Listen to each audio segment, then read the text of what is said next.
Bonjour à tous, ça chauffe pour Ursula von der Leyen, présidente de la Commission européenne, et ça n'a jamais autant chauffé pour elle. Pour la première fois, une enquête judiciaire ouverte sur une partie de ses activités. D'autres polémiques sur les données privées transférées aux Américains, sur le gaz d'Azerbaïdjan. Vous allez voir cela.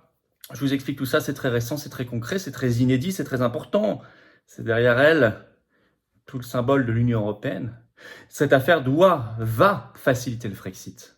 On y revient dans un instant, je vais tout vous expliquer, vous allez voir, c'est passionnant et c'est très, très important. Deux rendez-vous très importants. Ce jeudi 20 octobre, le soir, je suis en Corse, dans le cadre du Tour de France de la Résistance. Peut-être qu'il y a encore des places. Contactez le cas échéant, le référent de Corse, en écrivant un référent 20, tout collé sans accent, @les-patriotes.fr. J'aurai grand plaisir à vous voir. Et puis, le samedi 22 octobre, rendez-vous national, cortège national, grand rendez-vous national de la Résistance, avec de nouvelles personnalités de la Résistance, une nouvelle fois, qui vont pour la première fois prendre la parole. Rendez-vous 14h Paris, place d'Enfer Rochereau. On va bouger, avec des drapeaux français. On va être extraordinairement nombreux. Je sais que c'est pas facile, mais vous êtes déjà en train de vous organiser pour du covoiturage de toute la France, de Belgique, de Luxembourg, de Suisse. Ben, c'est formidable. C'est important de mettre le mouvement social actuel, la grève générale qui va débuter, sur les bons rails, avec les bonnes revendications. C'est pour ça qu'il va falloir être très, très, très, très nombreux ce samedi 22 octobre. Je vous attends d'ores et déjà. Faites circuler l'information sur tous les groupes, s'il vous plaît. Je pense à Telegram et autres. D'ailleurs, le lien vers notre Telegram Les Patriotes est sous la vidéo en description. Par ailleurs, abonnez-vous peut-être à cette chaîne YouTube. C'est le meilleur moyen de faire circuler l'information. C'est les algorithmes de YouTube qui veulent ça. Plus il y a d'abonnés, plus les vidéos sont rendues visibles à des gens qui ne nous connaissent pas encore. C'est eux qu'il faut viser. Donc le petit bouton, c'est s'abonner en dessous, c'est gratuit. C'est un dixième de seconde, vous cliquez dessus et vous êtes abonné. Merci infiniment à ceux qui l'ont fait récemment, à ceux qui vont le faire dans les secondes qui viennent. Venez aux Patriotes ou réadhérez, ou faites un don de soutien. Ayez cette carte orange d'espérance. Soyons ensemble, unis, rassemblés. Il n'y a que comme cela qu'on peut y arriver. Pour la vérité, pour la justice, pour nous-mêmes et les générations qui viennent, pour notre belle France éternelle qu'on veut libre, indépendante, souveraine, pour nos libertés fondamentales, pour notre humanité, dans un vaste mouvement anti-oligarchique de résistance populaire. C'est ça les patriotes. C'est ça les patriotes. Je vous attends. Vous pouvez adhérer ou réadhérer si vous avez adhéré il y a plus d'1 an, pensez-y. C'est le même lien, adhérer ou réadhérer. C'est le premier sous la vidéo en description, il est également en commentaire épinglé et dans les dernières secondes de cette vidéo en cliquant directement sur votre écran. Sous la vidéo en description, deuxième lien pour faire un don de soutien aux patriotes. Vous voyez, le 20 octobre, le 22 octobre, ça coûte cher. On n'a pas un centime de financement public cette année. Or, on fait, ça coûte une fortune, il y a l'inflation aussi. Si vous pouvez faire un don, c'est formidable. Les dons sont défiscalisés aux 2/3 pour vous. Les dons supérieurs à 500 €, on a rejoue des petits avantages, de plus en plus importants. Tout est expliqué sur le site des Patriotes. Mais dans tous les cas, quel que soit le montant, c'est défiscalisé aux 2/3 pour vous, comme l'adhésion et la réadhésion. Et c'est absolument vital pour le mouvement, tout simplement, pour faire, tout simplement faire. Donc bravo aux donateurs et aux réadhérents. Bienvenue aux nouveaux adhérents patriotes résistants. Accumulation de problèmes. Ça chauffe pour Ursula von der Leyen. Puis c'est vrai qu'en plus son personnage exaspère par ailleurs, et ça c'est plutôt pas mal, je vous avais déjà expliqué, parce qu'il vaut mieux montrer l'Union européenne telle qu'elle est, sous son vrai visage, cynique, arrogant, au moins. Alors l'enquête judiciaire sur les contrats de vaccins Covid. Ça y est, ça a été annoncé ce 14 octobre par le parquet européen. Alors c'est une instance très contestable par ailleurs, attention, hein. On utilise les armes de l'adversaire, mais ça ne veut pas dire qu'on les approuve. C'est une instance supranationale. Donc c'est problématique, elle a été créée en 2021, mais enfin bon. Là, elle est chargée, son rôle officiel, c'est elle est chargée de lutter contre la fraude au fond de l'Union européenne. En tout cas, là, elle se tourne contre la Commission européenne et contre Ursula von der Leyen, puisque ce 14 octobre, ce parquet européen a annoncé avoir ouvert une enquête sur l'achat des vaccins Covid par l'Union européenne. Via un communiqué de presse diffusé sur ses propres réseaux sociaux, ça a fait l'effet d'une bombe, hein. Personne s'y attendait. D'un coup, comme ça, c'est tombé. Ces achats de vaccins, bien sûr, ont été faits par la Commission européenne. C'est pour ça que ça vise sa présidente Ursula von der Leyen. Dans son communiqué, le parquet européen ajoute ceci, je cite, « Cette confirmation exceptionnelle intervient en raison d'un intérêt extrêmement élevé du public sur cette question. Aucun autre élément ne sera rendu public à ce stade. » Bon. En fait, cette information intervient suite à l'audition de laboratoires pharmaceutiques par la commission Covid au Parlement européen le 10 octobre, notamment Pfizer. Je vous en ai parlé, j'ai fait une vidéo sur cela il y a quelques jours. Allez voir, c'est intéressant de le savoir en tout cas. Et résultat, les articles de presse, c'est repris partout. En France, dans tous les pays du monde, cette affaire d'enquête judiciaire, elle est reprise partout. Par exemple, un article d'Europe 1 du 14 octobre, de ce fait-là, tous les articles rappellent l'affaire des SMS échangés entre Ursula von der Leyen et le PDG de Pfizer, Albert Bourla, et ça c'est intéressant. Par exemple, Europe 1 écrit un échange de SMS entre Ursula von der Leyen et le PDG de Pfizer, ou bien LCI toujours le 14 octobre, évoque, je cite, « opacité et controverse ». En écrivant ceci, je cite, « Au fil des mois, des ONG et des eurodéputés ont critiqué l'opacité autour de ces accords et la confidentialité des éléments clés des contrats. » C'est intéressant que ce soit écrit, ça c'est bien pour l'information générale.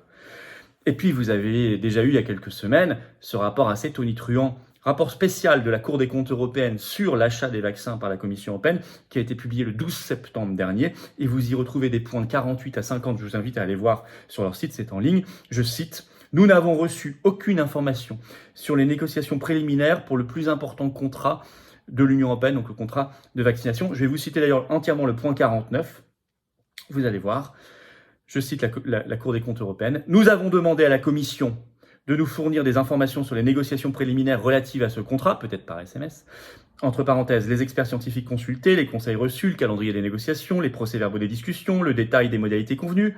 Notre requête est restée sans suite. » C'est écrit en toutes lettres. Alors tout ça est intéressant. Bien sûr, grande vigilance, on est dans le système européen, donc il faut rester toujours vigilant. Mais c'est à suivre de très près. En tout cas, ça n'est jamais allé aussi loin depuis le départ, jamais. Deuxièmement, c'est pas tout pour Ursula von der Leyen. Il y a une polémique qui monte partout sur l'accord qu'elle a récemment conclu avec Joe Biden, avec les États-Unis, sur le transfert des données numériques personnelles privées des Européens, de l'Union européenne vers les États-Unis. Tout ça a été conclu, c'est un accord cadre en mars 2022. Joe Biden, en effet, à l'époque, et Ursula von der Leyen signent un accord sur le transfert des données personnelles. Ça surprend aussi tout le monde. Parce qu'il y a déjà eu 2 tentatives, en 2015 puis en 2020, 2 fois retoquées par la Cour de justice de l'Union européenne. C'est ce que rappelle un article de AP News, l'agence de presse, du 7 octobre dernier, notamment en 2020, car la Cour de justice de l'Union européenne considérait que cet accord, je cite, « ne protégeait pas des ingérences de possibles ingérences dans les droits fondamentaux des personnes dont les données sont transférées. » C'est évidemment fait sous pression des grandes entreprises multinationales américaines, puisque en 2020, quand l'accord avait été rejeté, Facebook et Instagram avaient même menacé de se retirer des pays de l'Union européenne. Mais cette fois, il y a eu un accord en mars 2022. Je veux dire pourquoi j'en parle maintenant, parce que ça rebondit maintenant. D'abord, je vous explique. Alors, l'accord de mars 2022, AP News, dans son article du 7 octobre, ajoute ceci. La nouvelle a été bien accueillie par les groupes de l'industrie numérique côté américain. On s'en doute. Virgule, en revanche, je cite toujours AP News, les défenseurs européens des droits des consommateurs et de la protection de la vie privée se sont montrés sceptiques. Et AP News ajoute, le traité conclu en mars avait surpris tout le monde, ce que je vous disais. À tel point même que le député français Philippe Latombe, qui est pourtant un député MoDem, auteur d'un rapport sur la souveraineté numérique, avait écrit ceci. C'est rapporté par l'article du Monde du 7 octobre, je cite, « Sa concomitance, la concomitance de cet accord, avec l'annonce d'un accord de livraison de gaz liquide américain, a suscité de nombreux soupçons de troc. En gros, je te signe ton accord et tu me donnes du gaz de schiste américain. » Et Politico, le 7 octobre 2021, dans un article précise que le décret approuvé côté européen par Bruxelles ne le sera pas avant mars 2023. On a le temps donc de s'organiser et de lutter. Alors pourquoi je vous parle de cette date du 7 octobre? Pourquoi ça rebondit maintenant? Parce que le 7 octobre, Joe Biden, côté américain, a signé un décret officiel pour faire avancer cet accord cadre de mars 2022. Donc côté américain, ils veulent aller très vite, on les comprend. C'est tout à leur avantage, mais pas du tout à l'avantage de nos pays ici. Donc je vous disais, Ursula von der Leyen commence à être très critiquée, notamment y compris par des députés MoDem, ce qui est quand même un signe, à tel point que ce même député MoDem, Philippe Latombe, a publié ce 10 octobre, c'est tout récent, dans le journal La Tribune, une tribune justement titrée ainsi « Souveraineté énergétique et numérique, mais pour qui roule Ursula von der Leyen ?» Pour qui roule Ursula von der Leyen? Marianne aussi a commencé à soulever l'affaire dans un article du 19 septembre dernier, je cite, « L'étrange accord », c'est le titre, entre Biden et von der Leyen. À suivre, là aussi de près, à suivre. Ça va monter en puissance d'ici mars 2023, c'est évident. Et puis, troisième point, ça n'est pas fini, augmentation des critiques sur Ursula von der Leyen concernant l'accord gazier qu'elle a conclu avec l'Azerbaïdjan. C'était le 18 juillet dernier, entre elle-même, elle a pris une belle photo d'ailleurs, et le président d'Azerbaïdjan, Ilham Aliyev, pour doubler, je cite, les importations de gaz d'Azerbaïdjan vers l'Union européenne d'ici quelques années. Vous avez des tribunes qui commencent à sortir contre cet accord et contre Ursula von der Leyen. Par exemple, dans le Figaro, le 13 octobre dernier, c'est en ligne, vous pourrez retrouver, je cite le titre, Madame Ursula von der Leyen, le gaz de Bakou, donc en Azerbaïdjan, justifie-t-il de se taire face à l'horreur? Pourquoi l'horreur? Parce que depuis le mois d'octobre, l'Azerbaïdjan a repris ses exactions et ses bombardements, parfois des horreurs, des crimes de guerre contre des soldats arméniens contre les Arméniens. Et là, Ursula von der Leyen est de plus en plus dans le viseur. Faites circuler, par exemple, quand je vous cite une tribune du Figaro toute récente, faites-la circuler par ailleurs. Alors en conclusion, ça s'accumule et ça commence à faire beaucoup. Et pour la première fois, je vous le disais, une judiciarisation.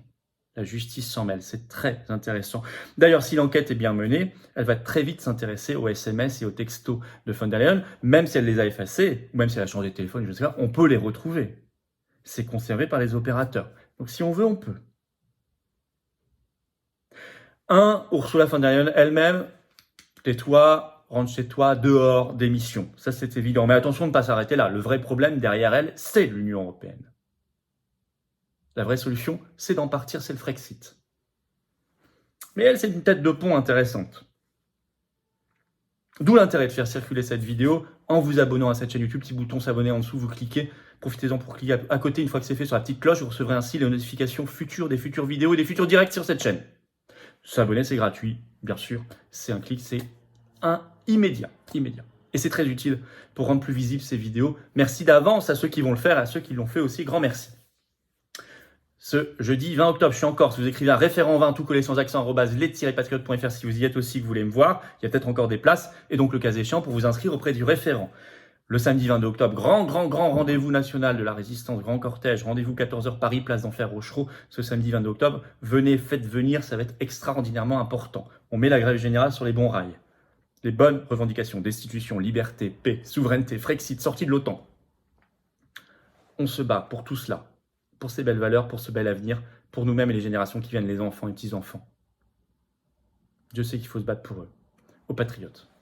Le lien pour adhérer ou reprendre votre adhésion annuelle, il est sous la vidéo en description. Premier lien, également en commentaire épinglé dans quelques secondes en cliquant sur votre écran. Sous la vidéo en description, deuxième lien pour faire un don de soutien aux patriotes. Le don permet de financer tout cela, sachant qu'on n'a pas 1 euro de financement public cette année. Rien. Tout le système contre nous. Donc soyons unis, soyons ensemble. On est le premier mouvement souverainiste et de défense des libertés et de la paix de France. Ça n'est pas pour rien, mais il faut le renforcer encore. Bravo aux donateurs, aux réadhérents. Bienvenue aux nouveaux patriotes résistants et vive la France.